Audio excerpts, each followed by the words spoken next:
শেরপুরের নালিতাবাড়ী উপজেলার কৃষি উদ্যোক্তা সাজ্জাদ হোসেন তুলিপ একটি বেসরকারি প্রতিষ্ঠানে বান্দরবানে চাকুরির সময় পার্বত্যাঞ্চলে কফি চাষ দেখে উদ্বুদ্ধ হন। 2021 সালে চাকুরি ছেড়ে নিজ গ্রামে শুরু করেন কফি চাষ।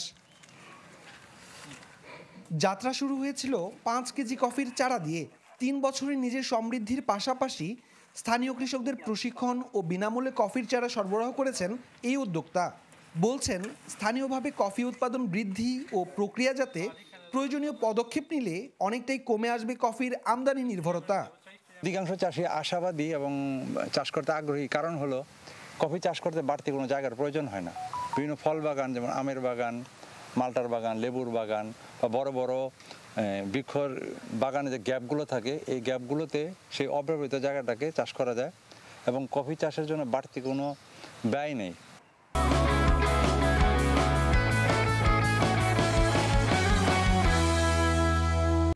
তুলনামূলক কম খরচে বাগান বা পুকুর পাড়ির সাথী ফসল হিসেবে চাষ করা যায় কফি, তাই আগ্রহ বাড়ছে স্থানীয়দের।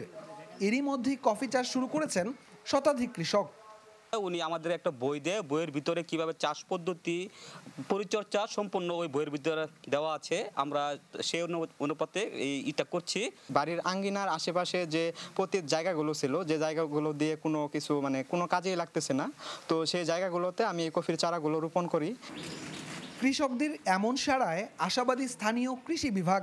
কর্মকর্তারা বলছেন, কফির উৎপাদন বাড়াতে আগ্রহী কৃষকদের প্রশিক্ষণ ও প্রণোদনার মাধ্যমে সহযোগিতা করছেন তারা।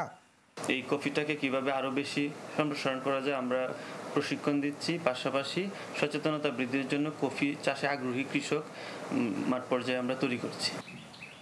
জেলা কৃষি সম্প্রসারণ অধিদপ্তরের আশা, আবহাওয়া অনুকূলে থাকলে শেরপুরে প্রতি একরে 3 থেকে 5,000 কেজি কফি উৎপাদন সম্ভব।